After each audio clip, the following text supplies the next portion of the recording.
modal awal saya 350.000. Itu saya bikin untuk daster itu jadi 5 daster dan 2 spray. Di awal sempat juga ragu ya. Ini aku mampu buka untuk buka outlet, karena kan harus ada biaya lebih gitu. Jadi jadi seorang ibu itu keinginan terbesarnya adalah membesarkan anak-anaknya dalam lingkungan yang baik, ngasih fasilitas pendidikan ke anak itu yang terbaik. Bagaimana caranya ibu-ibu ini supaya bisa membantu perekonomian keluarga? Karena jadi seorang ibu itu gak boleh sambat. Kalau bisa itu ojo sampai utang. Ibu-ibu ini kebanyakan tulang punggung keluarga. Jadi kalau misalkan saya mau stop, saya mau cut, saya mau ke yang komputer saja, kasihan ibu-ibu ini, karena saya yakin doa mereka itu yang bisa membuat semakin maju usaha. Kalau sekarang saya melihat ke belakang, alhamdulillah saya bisa seperti ini. Kok aku nekat ya gitu.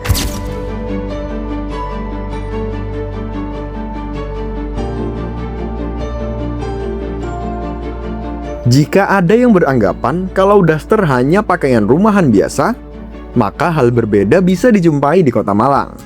Di sini, selembar kain katun disulap menjadi karya seni yang cantik dan anggun. Inilah Marsalia Embroidery, merek busana lokal yang telah menjadi favorit para pencinta daster bordir khas Malangan. Dari tangan para pengrajin perempuan, lahirlah ragam produk busana yang elegan dan nyaman. Semua berawal dari sosok Ibu Sri Rahayu, perempuan gigih asal Jember yang berani mewujudkan mimpinya. Dimulai dari produksi kecil-kecilan di rumahnya, Ibu Sri kemudian melihat peluang ketika karyanya mendapat respon positif. Beliau kemudian merajut identitas lewat sentuhan bordir manual yang kini telah menjadi ikon fashion lokal Kota Malang, hingga bisa menembus pasar internasional.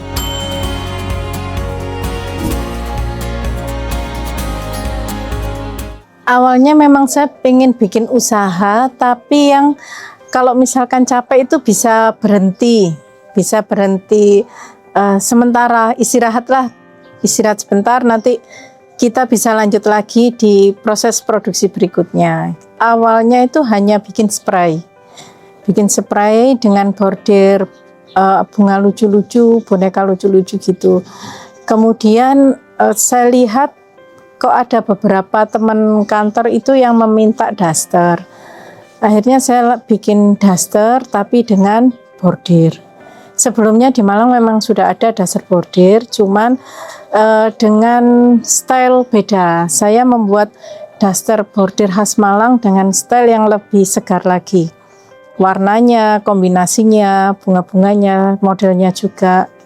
Di awal itu saya hanya membuat 5 daster, kemudian saya tawarkan ke teman kantor, karena pada waktu itu kebetulan saya masih aktif sebagai pegawai di salah satu perguruan tinggi. Kemudian saya tawarkan ke teman kantor, responnya bagus. Kemudian saya punya incaran, wah ini cocoknya pakai size ini dengan model ini. Waktu itu saya bikinnya masih belum yang sama gitu, jumlah banyak enggak kan, masih bikin 5 dulu, 10 dulu. Tapi sudah ada yang saya bidik, ini nanti tak tawarkan ke ibu ini nanti tak tawarkan ke ibu ini. Jadi saya pelajari dulu orang yang akan saya tawari produk saya pelajari dulu stylenya, dia suka warna apa, modelnya seperti apa gitu. Jadi saat saya tawari, beliaunya langsung tertarik gitu. Komentar yang saat itu diterima, Mbak ini bagus, ini beda karena bahannya beda, kemudian cuttingannya itu enak, dipakainya enak tapi tidak berkesan daster yang jadul gitu. Jadi masih bisa dipakai untuk keluar. Karena modal awal saya 350.000 waktu itu. Itu saya bikin untuk daster itu jadi 5 daster dan 2 spray. Kemudian dari hasil itu saya jual, terus hasilnya langsung saya belikan lagi. Sampai waktu itu saya punya tekad, sebelum ini berlipat-lipat, jangan sampai ambil uang modal ini untuk kebutuhan pribadi. Jadi diusahakan itu terus berlipat dulu. 2010 saya mulai merintis. Terus 2 bulan kemudian saya baru nambah satu orang lagi gitu. Sesaat saya butuh pengembangan inovasi produk, Pak.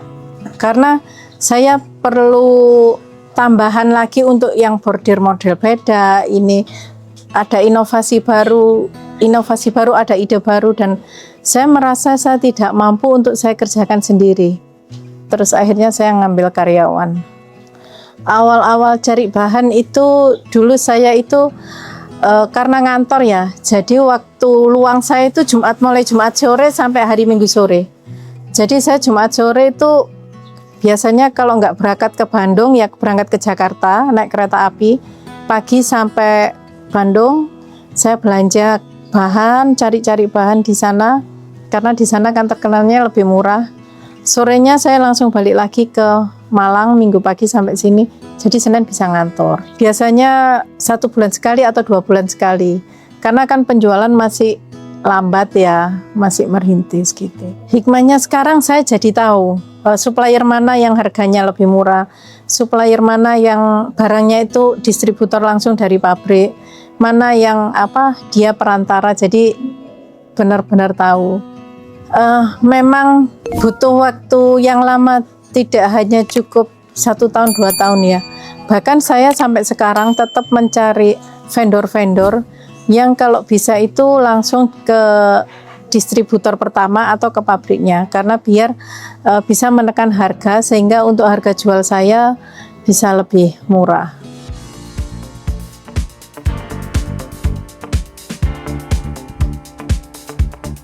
Membangun bisnis dari awal tentu bukan jalan yang selalu mulus.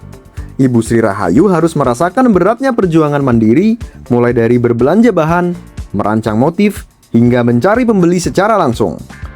Ada fase-fase berat, di mana modal menipis, penolakan pasar yang terasa menyakitkan, hingga stok yang menumpuk. Menjalankan peran ganda sebagai seorang ibu dan pengusaha di titik kritis bukanlah perkara mudah. Namun, hangatnya dukungan dari keluarga menjadi benteng terkuat bagi Ibu Sri. Dan disinilah titik baliknya. Ibu Sri Rahayu memberanikan diri, mengevaluasi total sistem usahanya, merapikan manajemen, membenahi pola produksi, hingga akhirnya mampu membawa Masalia Embroidery bangkit dan makin berkembang. Tahun antara 2014 sampai 16 itu fase di mana saya itu di fase bawah, maksudnya sebenarnya down. Sampai saya sempat berpikiran, opo iki aku gak cocok ya di bisnis ini ya gitu. Sampai pernah terpikir seperti itu. Tapi terus saya identifikasi lagi. Saya catat mulai awal pemesanan barang, proses produksi sampai penjualan ini saya pilih beneran, saya teliti benar. Kesalahan saya ini di mana?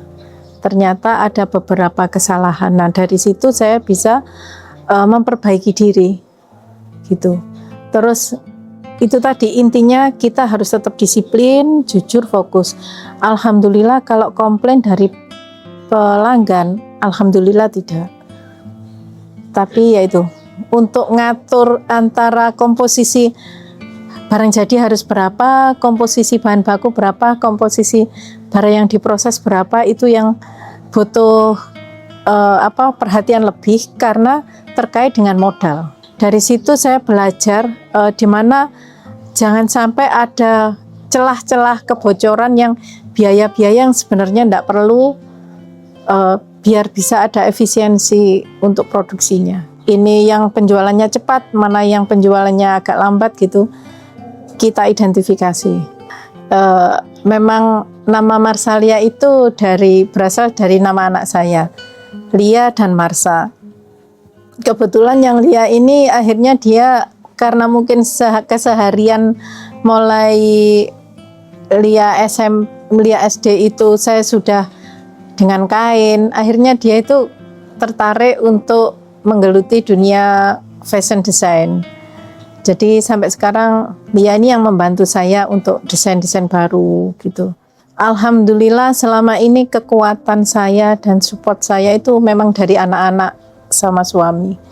Alhamdulillah anak dan suami sangat mendukung usaha bisnis saya ini.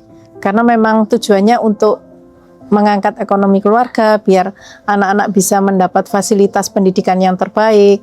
Misalkan, nah ini ada pesanan gini-gini, nah ini ada masalah seperti ini gini-gini. Anak-anak sama suami selalu bilang, semangat ya Bu. Nah, ya, masalahnya apa Bu? Kita rundingkan bersama. Kita sering video call bareng-bareng untuk membahas apa kesulitan saya dan kita selesaikan bersama gitu. Anak-anak selalu support pikiran, tenaga, selalu support ide-ide gitu. Dulu awalnya produksi kan di rumah ini. Tempat tinggal saya juga di rumah ini. Terus untuk galeri kalau ada orang beli, ada tamu kunjungan juga di rumah ini. Kemudian karena semakin merasa penuh, akhirnya saya nambah outlet yang di Puncak Borobudur itu, nomor 405 itu. Di awal sempat juga ragu ya, ini aku mampu buka untuk buka outlet, karena kan harus ada biaya lebih gitu. Kemudian ya bismillah, dijalani mampu. Kemudian ada kesempatan untuk memperlebar, akhirnya saya perlebar.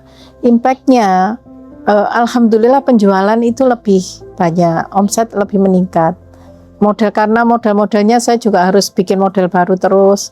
Akhirnya yaitu membutuhkan tempat yang lebih luas. Kalau sekarang saya melihat ke belakang, alhamdulillah saya bisa seperti ini. Kok aku nekat ya gitu. Tapi semua memang atas izin Allah semua dimudahkan.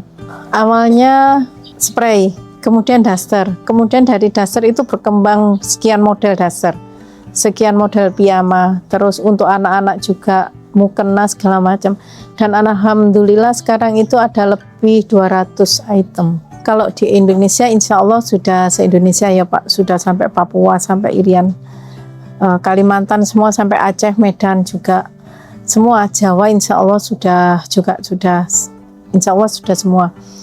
Kalau untuk luar negeri, alhamdulillah Timur Tengah, Belanda, kemudian ke Australia, Kanada juga ada pesanan banyak itu. Beberapa waktu lalu itu dari Malaysia, juga ada juga Maroko.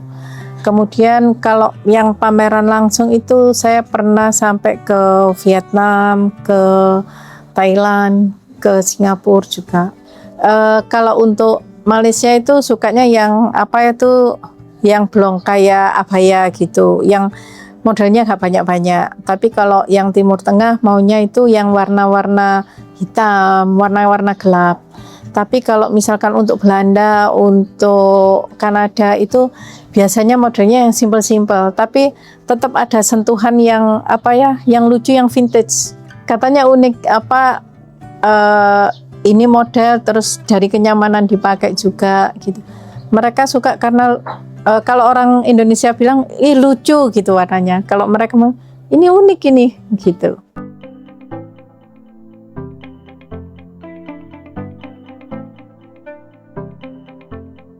Berada di zona nyaman memang menenangkan, tapi bertahan di era sekarang butuh adaptasi.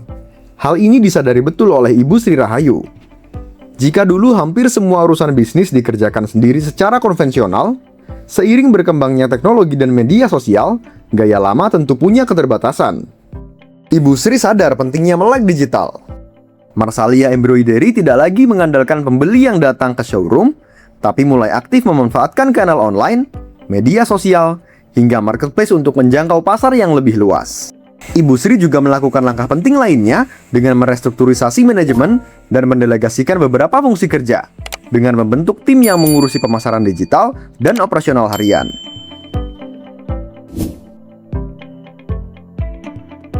Saya berusaha untuk mengikuti, tapi saya minta tolong dibantu sama tim marketing saya.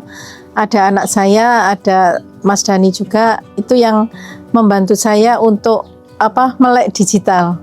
Karena kalau saya mempelajari sendiri, saya merasa gak mampu gitu. Mendelegasikan sebagian tugas saya ke anak-anak, ke tim, karena memang saya merasa kalau saya sendiri yang handle semuanya itu kurang maksimal gitu. Kemampuan saya juga terbatas, saya harus sadar bahwa saya memiliki keterbatasan, jadi saya perlu tim untuk membuat usaha Marsalia ini bisa tetap mengikuti zaman, bisa terus berkembang. Itu ada ceritanya sebenarnya. Saya waktu itu pernah sakit, kemudian saya ke dokter. Dokter itu minta catatan aktivitas saya mulai saya bangun sampai malam. Dari situ dokter langsung bilang, ini enggak bisa Ibu handle sendiri semua, enggak bisa.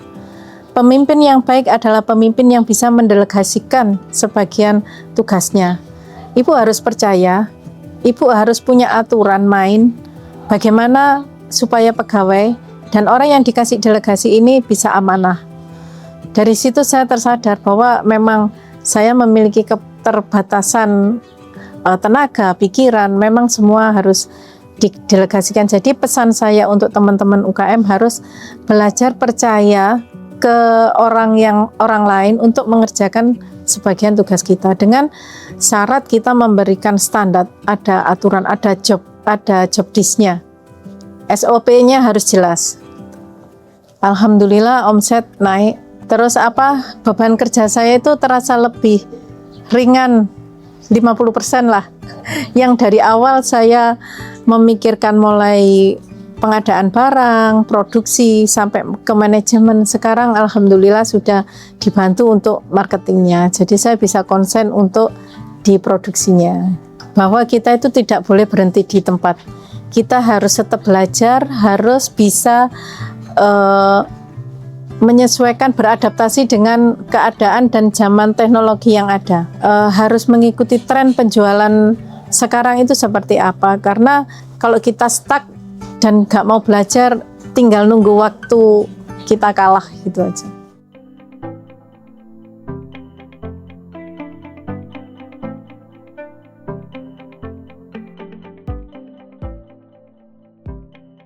Jadi Marsalia ini berawal pemasarannya itu secara offline, jadi punya store gitu ya. Kita ada galeri Marsalia. Dulu belum sebesar ini, dulu hanya di rumah produksi dan pemasarannya adalah mood to mood gitu ya. Kemudian tawarkan dari kantor ke kantor, dari teman dekat dan sebagainya. Kemudian sudah mulai ada digitalisasi, sudah mulai masuk ke Facebook, kemudian Instagram, tapi masih yang level-level dasar gitu ya. Kemudian semakin ke sini, apalagi di masa-masa COVID, itu justru jadi lecutan buat Marsalia untuk bisa naik kelas, terutama di bidang digitalisasi. Sehingga kita memanfaatkan semua media, semua tools yang kita miliki gitu ya. Kita buka channel dan sebagainya. Akhirnya kita bisa rebound di masa-masa COVID itu gitu. Justru kita jadi semakin banyak pelanggan yang tahu tentang Marsalia karena kita menggunakan marketing zaman now, itu digitalisasi atau digital marketing. Saat ini itu kita sudah harus melek digital gitu ya. Kita sudah harus mempelajari juga semua model pemasaran termasuk digital marketing dan sebagainya. Dari situ syukur alhamdulillahnya Bu Sri merasa terbuka bahwa kita memang harus mengikuti zaman gitu ya, karena kalau enggak Marsalia nggak bakalan dikenal seperti saat ini gitu ya. Akhirnya saat itu Marsalia mulai bertransformasi, penjualannya mulai dari offline menjadi ditambah dengan online gitu ya. Mulai dari sosial media, ada Facebook, Instagram, kemudian saat ini juga lagi gaung-gaungnya di Thread gitu ya. Kemudian ada YouTube-nya, ada website dan sebagainya. Itu yang akhirnya membuat Marsalia lebih banyak dikenal. Dan itu menjadi titik balik dari Marsalia untuk bisa membuat dari sisi manajemen, dari sisi keuangan dan sebagainya itu meningkat. Ya, kalau dari dulu itu porsinya mungkin sekitar 80% offline, 20% online gitu ya. Nah, kalau sekarang ini justru semakin berimbang nih. Tapi masih lebih banyak 60% di offline gitu ya. 40% kita di online. Ya, jadi dari kita membuat konten gitu ya, termasuk kerjasama dengan teman-teman KOL, itu semakin banyak orang-orang akhirnya tahu, termasuk konten-konten yang kita buat di TikTok yang secara organik akhirnya jadi FYP. Jadi itu menyebar ke banyak orang, bukan hanya di Malang aja, bukan hanya di Jawa Timur, tapi bahkan hampir di wilayah-wilayah kota-kota besar di seluruh Indonesia. Loyalitas dari pelanggan kita itu alhamdulillahnya mereka terkesan dengan kualitas kita gitu ya, sama pelayanan. Syukur alhamdulillah tidak pernah ada komplain mengenai daster kita, bahkan beberapa itu kirim chat atau membuat komen di Instagram kita gitu bahwa dasternya mereka itu 3 tahun masih awet, 5 tahun masih awet, 8 tahun masih awet. Bahkan ada yang cerita mereka beli daster kita waktu pameran di Surabaya udah 10 tahun yang lalu tapi sekarang masih dipakai dan masih nyaman katanya gitu. Yang pertama kita punya ciri khas namanya bordir khas Malang. Kenapa bordir khas Malang? Karena gini, cerita kenapa bordir khas Malang itu karena aplikasi tempel gitu ya, bordir tempel. Jadi seperti ini contohnya. Jadi ini bordir itu dibikin aplikasi dulu, kemudian ditempel, kemudian baru dibordir. Jadi keunggulannya itu adalah daster bordir khas Malang itu ada di sini salah satunya gitu ya. Jadi bordir khas Malangnya kita memang kalau Kota Malang orang taunya kan bunga gitu ya, Malang Kota Bunga. Sehingga kita aplikasikan biar orang tahu, biar orang ingat bahwa Malang Kota Bunga itu berupa ini. Nah ini itu caranya adalah satu persatu pengrajin kami itu membuat pola, kemudian ditempel, dikeringkan dulu gitu ya. Kemudian mereka bordir satu persatu. Gitu. Jadi ini handmade, bukan menggunakan mesin bordir komputer. Kemudian yang kedua dari segi bahan. Dari segi bahan kita menggunakan bahan katun Jepang, Tokai Senko, di mana bahannya itu nyaman di kulit, adem, dan sudah banyak orang yang membuktikannya gitu ya. Terus cuttingannya, secara cuttingan itu nyaman, itu yang ketiga. Jadi orang itu menggunakannya itu buat gerak itu enak dan sebagainya, tidak gerah dan sebagainya. Kemudian yang terakhir adalah pelayanan gitu ya. Orang terkesan dengan pelayanannya kita, dengan responsif dan sebagainya. Yang di luar Kota Malang, bagaimana mereka bisa tahu kualitas kita gitu ya. Kita fotokan, kita bantu ukurkan LD-nya berapa. Jadi kita seolah-olah menjadi konsultannya mereka di bidang fashion duster gitu ya. Mereka ada kebutuhan apa? Apakah kebutuhannya buat dipakai sendiri? Apakah kebutuhannya untuk diberikan kepada orang lain? Atau kebutuhannya hampers dan sebagainya. Nah, itu mereka terkesannya di situ. Itu 4 hal yang membuat orang itu jadi ingat kalau ke Malang dasternya kemana? Ke Marsalia.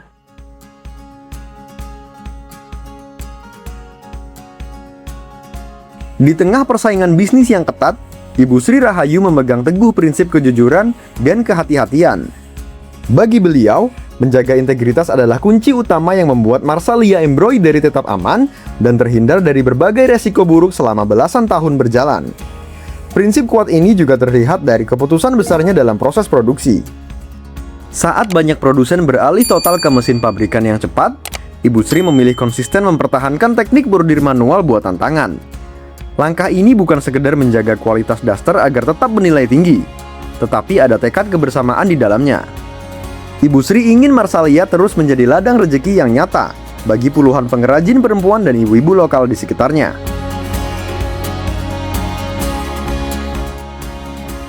Alhamdulillah ya, alhamdulillah selama ini itu Allah benar-benar menjaga saya. Tidak ada pelanggan atau customer yang ngemplang yang bawa lari, alhamdulillah nggak ada. Dari sisi vendor juga nggak ada. Alhamdulillah nggak ada. Karena memang saya itu mendingan aturan itu jelas di depan. Jadi kalau misalkan orang order sekian banyak, saya minta aturannya itu harus jelas dulu. Kita harus punya feeling ya. Kita harus punya feeling. Kalau dirasa ragu-ragu, jangan dilakukan. Tapi kalau ini oke, lanjutkan dengan survei, lanjutkan dengan pembuktian bahwa ini sebenarnya baik. Dan tetap jangan lupa minta doa dan petunjuk supaya ini memang benar dan bagus untuk usaha kita.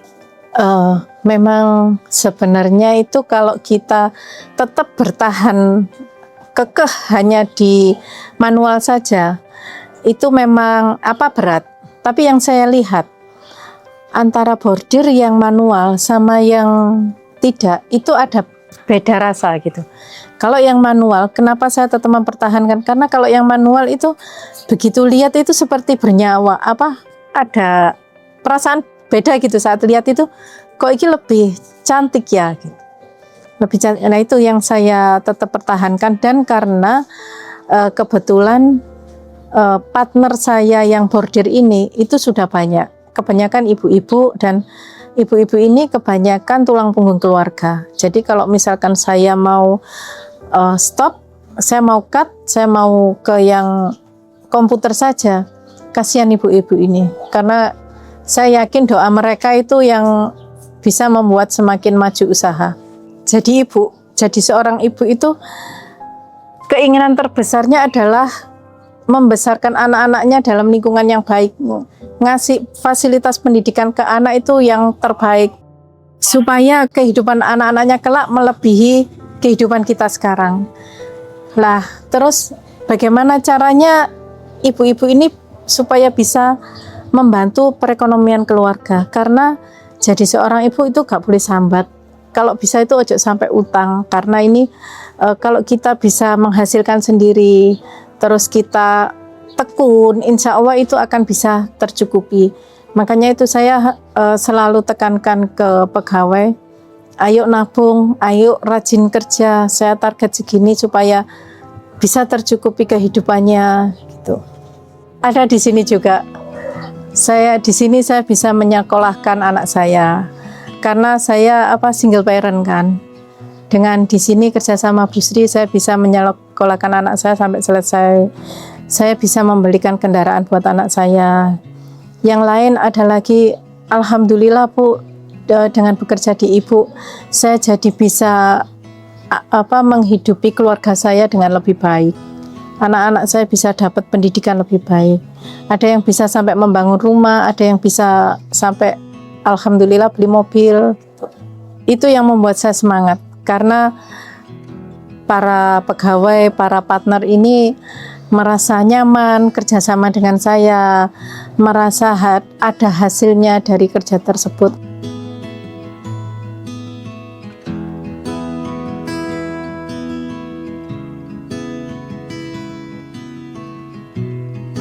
Konsistensi menjaga kualitas dan memegang teguh nilai sosial kebersamaan pada akhirnya membuahkan hasil yang manis. Marsalia Embroidery kini tidak hanya dikenal di Kota Malang, tetapi juga berhasil memikat hati para pelanggan dari berbagai daerah hingga mancanegara. Testimoni positif terus berdatangan, mulai dari kenyamanan bahan katunnya, kehalusan detail bordir manualnya, hingga modelnya yang dinilai berhasil membuat busana daster tampil lebih elegan dan naik kelas.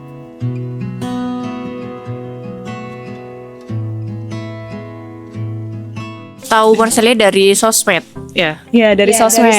Akhirnya kita ngadakan kunjungan di sini karena bagus-bagus dasternya, kualitasnya bagus, bahannya enak, nyaman. Jadi kita pingin ke sini, datang ke sini. Teramat sangat Lebih dari ekspektasi ya. Bagus banget. Pilihannya kayak baik banget. Terus Bahannya ya. juga enak, premium ya. Pilihan warnanya anak muda banget sih. Sesuai sih sama Sesuai sama kualitas. Worth it lah. Apa ini? Siapa dulu nih Mbak Tia, apa nih? Kalau aku belinya baby doll karena kita pingin party pakai cat pajama. Pajamas party. Habis gini ya.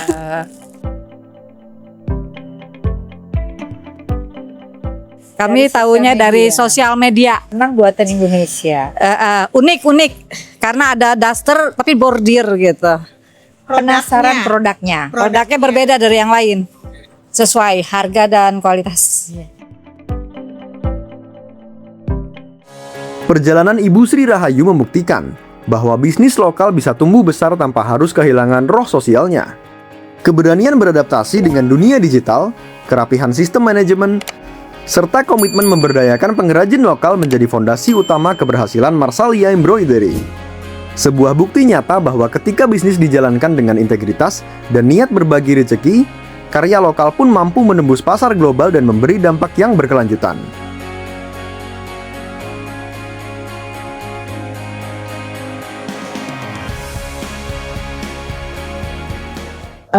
Jangan pernah putus asa.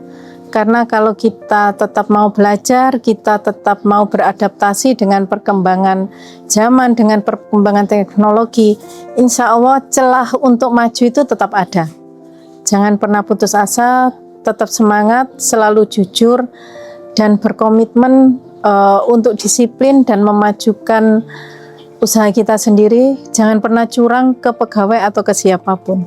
Saya terima kasih sekali sama Allah Subhanahu wa Ta'ala yang telah memberikan banyak kemudahan, memberikan saya petunjuk untuk menjalankan usaha ini. Terima kasih juga kepada anak dan suami saya yang selalu mendukung dan mensupport saya untuk merelakan waktu saya untuk bekerja, mengurangi kebersamaan dengan mereka terus. Terima kasih juga buat para pegawai saya semuanya yang selama ini sudah bekerja sama dengan saya, sudah membantu membuat karya-karya indah mereka. Terima kasih atas ketangguhan ibu-ibu semua ini karyawan pegawai saya. Terima kasih kepada customer saya semua atas kepercayaannya untuk selalu memakai produk saya. Terima kasih Marsalia.